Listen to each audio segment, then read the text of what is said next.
This video is from part of a stream that I did with Ludwig, ATRIOC, and STANZ as part of their Bros vs. Pros series, where the three of them will take on somebody in a certain game. I was blindfolded in all three of these games. Lucy was helping me make the moves, and I'm going to take you through a small highlight of all of the games, and then we will analyze them one by one. And last but not least, if you want to check out any of their channels, links are in the description below. Let's go. What's our safe on the squares out there? What's our safe word? Yeah.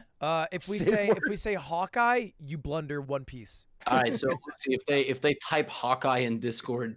We have to blunder one piece. Yeah, totally. All right, you guys can play a move. Okay. Oh, That way the game on the board, and then I will deafen myself, and Good luck. we'll get going. Let me tell you, this is I am near GM. I think he was like one win away, one norm away, or whatever. So you just gotta play tight. Play nice and tight. But nice and tight, he knows the boards for nice and tight. How would this help me? Let's just pick tiles that sound similar that she might fuck up. E5, E6, whatever. Yeah. Here's another idea. Okay, Stans. E, C, Get E. it to an even board and then spam your bishop back and forth. So you have to keep reading a bunch of random moves. And I'll just go so fast. Yeah. I'll stall for you guys. They call me the support. Bamboozle him. Yeah, that's a good idea. I'll have ATRIOC going bishop b5. ATRIOC didn't take my pawn back on d4. Okay, so he doesn't know openings. I mean, no disrespect, but that's a very bad move. God, that's just a garbage move. Jesus. Bishop on f8 takes knight on a3, right? That's what you said, a3. Yes. Okay, so yeah, bishop takes knight. Just confirming. Ludwig goes bishop f4. Okay, so what's pretty funny about the move bishop f4 is that white is already losing. Bishop on g4 takes knight on f3. The only thing we can do here. Bishop takes knight. Bishop on g4 takes knight on f3. Correct. Done. STANZ goes bishop e3. Yeah, that's a good move. He already has a plan? He always got a plan. Well, you start with a plan, right? Oh, I just move all my pieces out and control the center. This, though. People are saying you just called me garbage for that last move. Oh, no. All right, I deafened. I had to deafen. And the silence is deafening. Okay, yeah, I don't really have many moves. Rook G1 was a good move. That's a good move amazingly. I'll take that, dude. Fucking put it on Twitter. Put it on Twitter. For castle, Yeah. STANZ goes h4. Oh, beautiful. I have rook d8, king e4, f5 mate. Wow. Rook d8 check. He's gonna bring his king forward, Okay. and I'm gonna mate him with my f-pawn. And he will be the first to lose 4 straight games. No. What's the no? GG. Oh, he got me. Yeah, that was it. Don't move king forward. He got me. Damn. He will be the first to lose 4 straight games. Ah, that was true. Hey, that was true. Let's watch him. No, Ludwig is in a really bad spot because I'm playing positions I'm very familiar with, and the board is like pretty open. So, Okay. Ludwig goes knight f1. knight f1? Mm-hmm. Oh, that's a good move. He's just going defensive. Oh, wait, no, that's a terrible move. Never mind. Oh, wow, that's actually such a bad move. Okay, I have knight f d4. See, in Ludwig's position, the second his knight moved away to f1, the bishop on f3 lost the guard. So I can play knight d4, hitting his queen and his bishop. And if he takes my knight, I take with the knight, hitting his queen and his bishop. When I take his bishop, it's check. I take his rook. And he gives me 100 subs. Maybe not. Follows me on Twitter. That's what Ludwig's gonna do. I will go to the grave begging for this one favor. I'm past a god. I don't need his follow. This man went king d3, ATRIOC. Right. So now we're gonna make him pay. Okay. We're going to play bishop. Oh no. We're gonna set a trap. We're gonna play rook c3 check, and he's gonna think he can. So push the rook up 1 square. He's gonna think he can take my pawn. He's gonna be like, ah, this guy missed the pawn. But then rook 8 c4 is mate. Tell me if he takes my pawn. He's gonna get so hyped. Excuse me? Let me think. I don't know why he did that. This feels like a free pawn. At what point would this be a bad thing? If I take this, he brings the other rook down, and I am checkmated.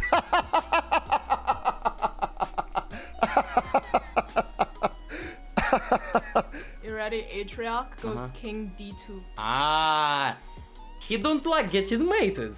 He don't like this. Okay, I respect this, brother. This is the line. Pin takes, check, move, takes, my queen will be here, takes, take back, take, and that seems fine.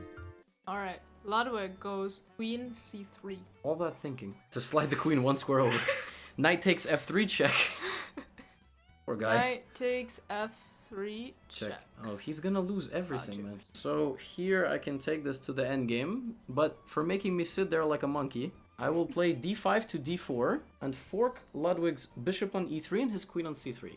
d5 to d4. D5 to d4. Okay. I will not beat him in the endgame, I will take his soul. ATRIOC goes bishop takes e5.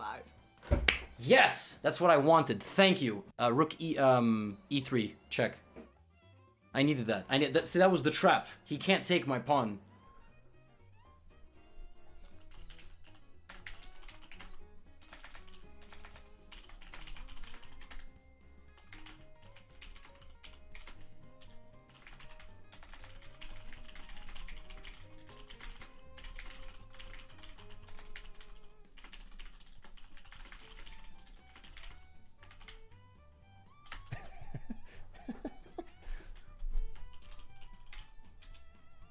I can't block. If I block, I just lose both, and then it's over. I can't block. There's no counterplay. There's nothing. I just literally lost. Oh, there's nothing I can do. This is a move that I developed a while ago and brought me a lot of places in the chess world. You have a draw offer from Ludwig. Just ignore it. Let him just sit there in suspense. I offered a draw. Rook e2 was a bad decision But because Ludwig went knight d. knight d2. Okay, very nice. Queen takes h3 checkmate. Queen Takes the pawn all the way over there. Checkmate. on h3. Yep. Your queen. It's a legal move, so I have to play it, right? Yeah. King Ah, d1. it was ATRIOC who played h3. Ah, okay. Well, it doesn't matter. Queen h3 against Ludwig. Oh, I fused my boards. Oh, that's really funny. Yeah, because position was so similar. So queen h3. Did he f up? Did he f up? This is how we make our comeback, boys! Let's go! Bang, bang, bang, bang, bang, bang. Okay. This is unironically winnable. e4, c6, d4, d5, e5, c5, c3, knight c6, knight f3, takes, bishop g4, bishop e2, e6, bishop f4, takes, queen b6, knight d2, queen d4, bishop e3, queen e5, short castle, bishop d6, Oh, yeah? g3, Okay. queen f6, a3, A, B, C, D, E, F, G. Yeah, motherfucker, I know that shit too. H, I, J, K. Uh-oh, this is the hard part. L, M, N, O, P. So you think you can flex? Me too, pussy. and then queen, and then queen c3, and then take on f3, and then d4, and then take I on don't know the d4, and then second knight half of takes the knight alphabet, d2. so this is too much for me. He played rook takes e6. I forgot. Oh my god, he sacked his rook. Well, I mean, I didn't. That's not a move that like you should remember ever. Okay. I f***ed him because of my gotta rook sack sack. his rook for no My reason rook for sack being was 6. genius. Okay. Well, was Ludwig, I would genius! like to. Ludwig It goes. doesn't really matter. Doesn't really matter, but he went h4 if you're wondering. As bishop takes g3. That better be a legal move. Bishop Takes pawn. takes pawn Yes. on g3. Is. That was stupid as fuck. I'll just take the bishop. Is ATRIOC just stalling? Let's see. Ludwig just went f takes g3. Queen g2 mate. Oh, Right in front of the king. oh. Mate. Yep. Good job. All right, I can go now. And we have mate one on the other board, but he's not moving, so I guess he survived the longest. Is that the prize? You know what? I'm taking this off. It's rook e2 mate. Just pre-move it. The game is over. There it is. Let's go. Let's go. I feel like a baby that just came out of the womb. Oh my god. Okay, and as I promised, for this part of the video, I'm going to analyze all three of these games, and we're going to learn a few things. So, I'm going to kick things off with STANZ. STANZ played e4, and I responded with e5. All of them actually played e4. and I tried to respond with a different opening. STANZ plays the move bishop c4. This is known as the bishop's opening. The merit to playing bishop c4 before you play knight to f3, some grandmasters choose to do this, is it can be useful to avoid the Petrov defense. So, for example, white can play knight f3, but black can respond knight f6, or Stafford Gambit, for those of you that watch Eric Rosen on YouTube. But bishop c4 can also be combined with an early queen move, obviously. And what's funny about this game is that I used the advantageous move order, and I played the move c6. I did not play knight c6 like standard. The benefit of white having moved the bishop instead of the knight is that I don't need to go knight c6 defending my pawn. So, knight f3, d5, bishop b3 looks like a mistake because of d takes e4, but what I had forgotten about during the game, because it was blindfolded and it was the first few moves, is d takes e4 is already a huge mistake. And in the game, he took back, but he can go for the fried liver, and this is why it's so good to have all these tactical patterns like known. He can go knight g5. This is a common idea in the fried liver. If you haven't seen my fried liver video, go check it out. And I'm in big trouble here. The only thing that I can do, and like for example, I can't go knight d5 blocking his bishop because he just takes my pawn. My knight is hanging, and obviously I can't take this because it's protected. And f7 is a really huge problem. When he gets there, he's gonna hit my queen and my rook. So I have to go here. It's the only thing that I can play. And then white is just going to be slightly better forever. And I had realized that afterward, but luckily, he allowed this to happen. And now this forces him to be a bit more defensive. Now that I'm a pawn up, the next phase of the game is to finish my development. So I play bishop g4, pinning his knight to his king. f6 was also good. Happy to make this trade. Happy to make that trade, damaging his pawn structure. Could have also moved my knight to the middle, but decided to move it to the side. And this is, of course, a concept of danger levels, castling, avoiding my bishop getting taken. And I decided to damage his structure once again. I generally say not to trade bishops for knights because of how strong bishops can be. But as far as this game goes, I thought that his pawn structure now, he's left with 4 pawn islands.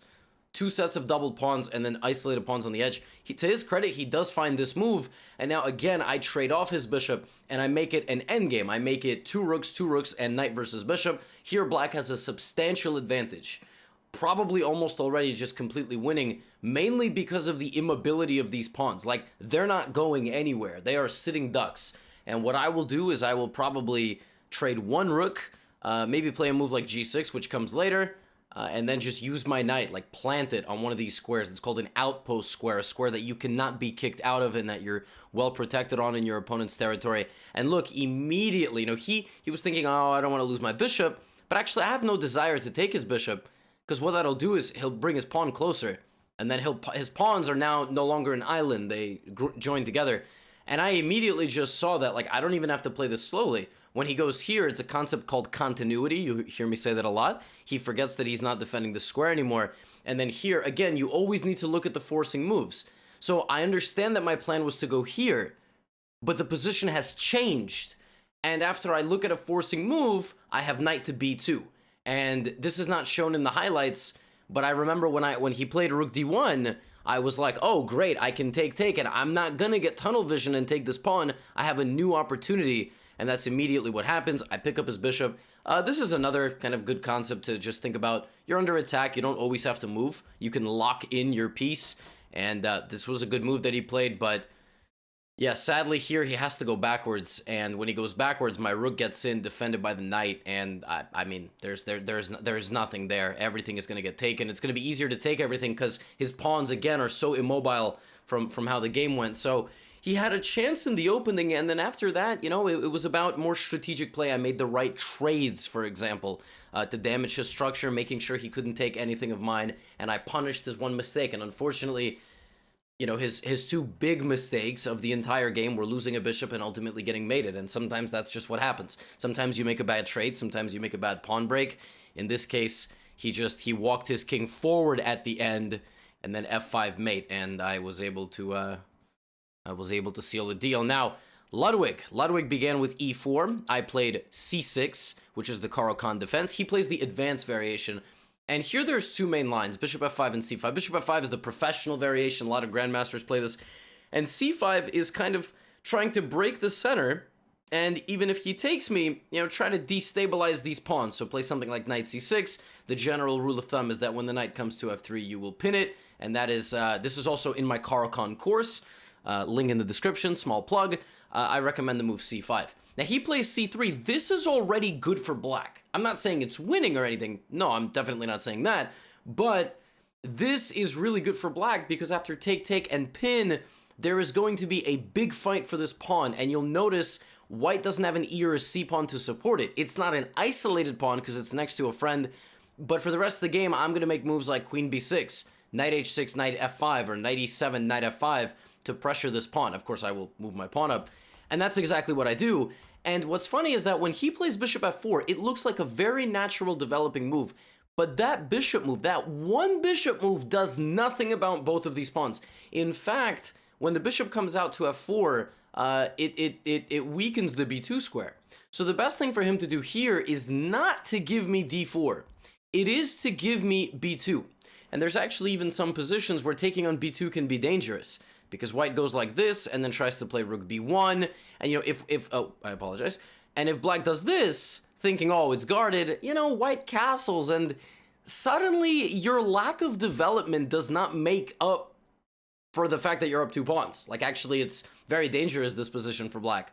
Like, if you just play one more lazy developing move, suddenly white is checking you, and this is unpleasant. And then white is coming in and going to try to trap your queen or win your b7 pawn. It's very dangerous for black to overextend. And I was hoping that he would, kind of come to that conclusion that it was worth giving away b2. But a lot of people get scared. They think that their rook is trapped. And I took on d4 and e5. I actually want nothing to do with the b2 pawn. And then here again, kind of like you want to kind of keep it forward moving, but it's never too late to blunder. And I realized that, when he played the move g3, which just seems like an innocent defensive move, I wanted to mate him, he just played... You can't just naturally develop here. You have constantly got to be thinking, how can they attack me?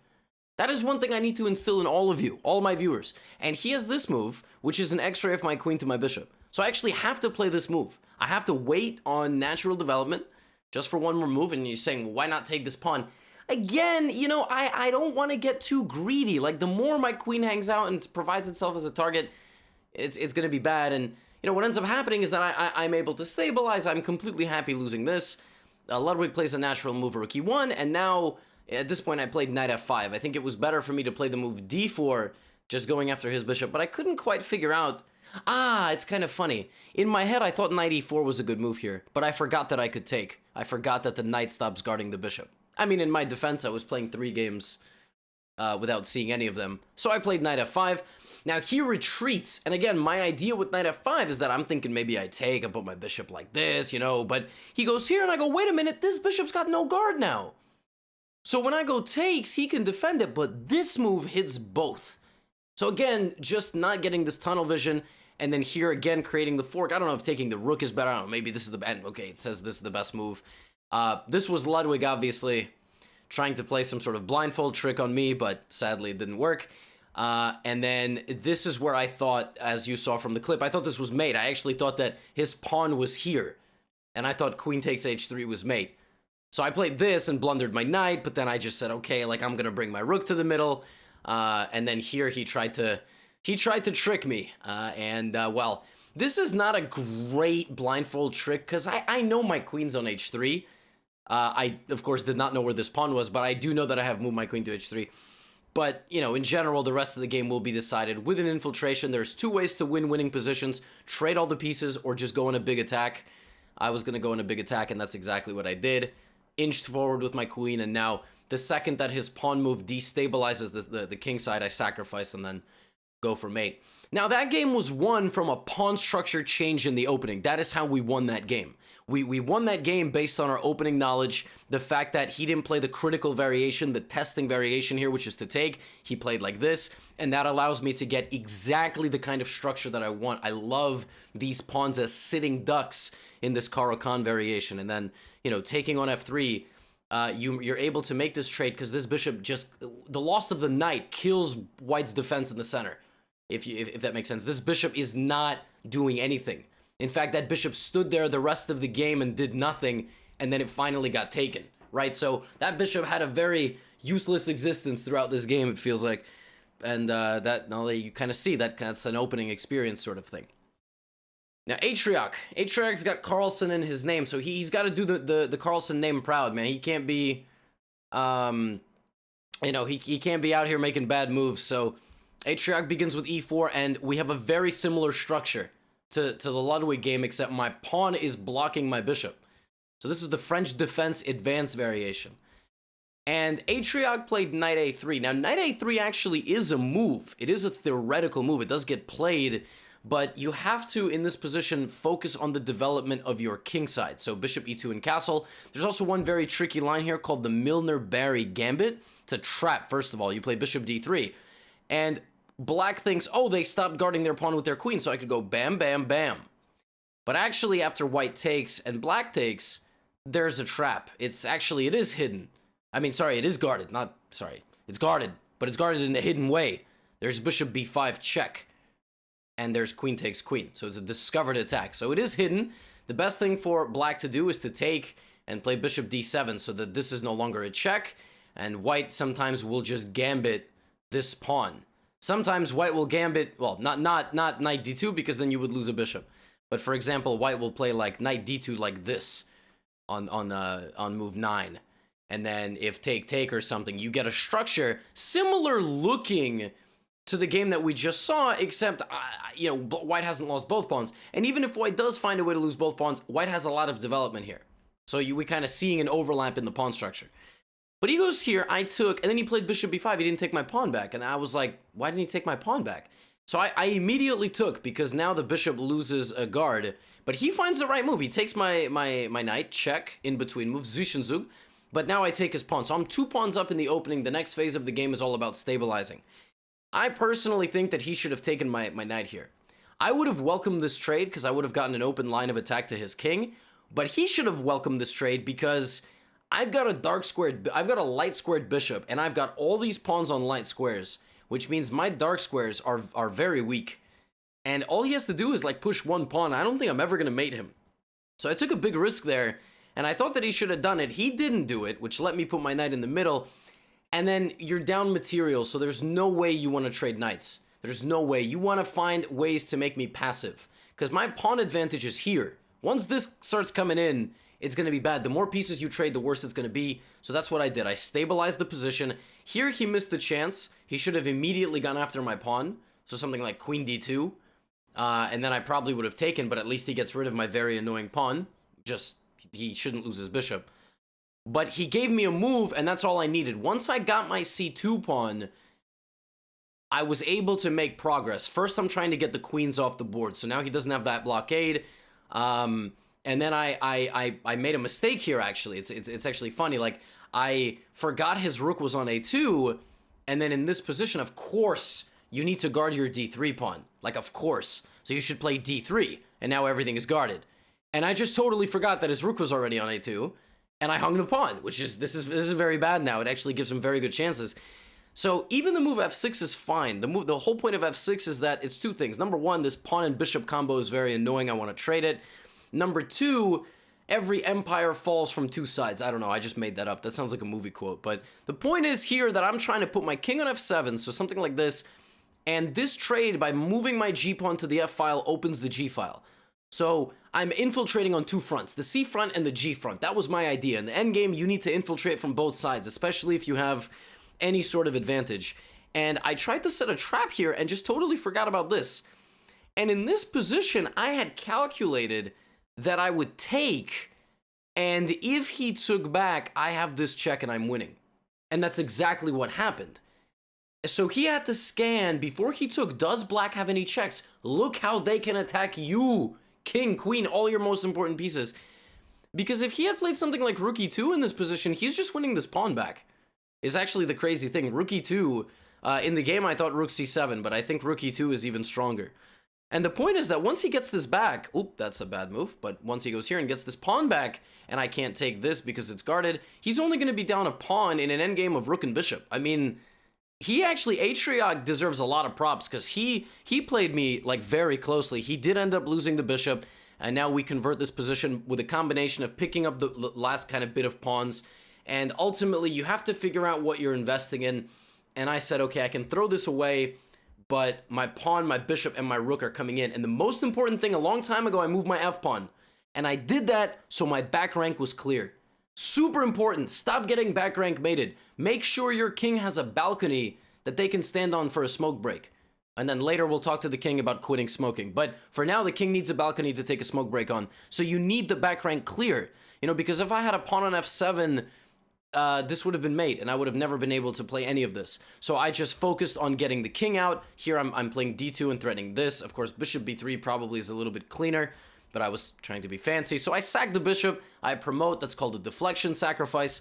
And now, okay, I had a slightly cleaner mate, but this is a legendary one. This is kind of like the walk of shame, with queen and then rook and then queen and then rook and then etc. So for instance, the game ends with this and this, but just to show what this would look like if white didn't have these pawns because they actually got in the way, this is this sequence would be as follows. It would be rook c2, so check, check, check, check, check, and then mate. So king, it would be check, king e3, check, here, check, and that is what you do. It's a very, very famous queen and rook technique, kind of like zigzag. It's kind of like ladder mate, not quite like ladder mate, but it's just one of the queen and rook checkmate patterns.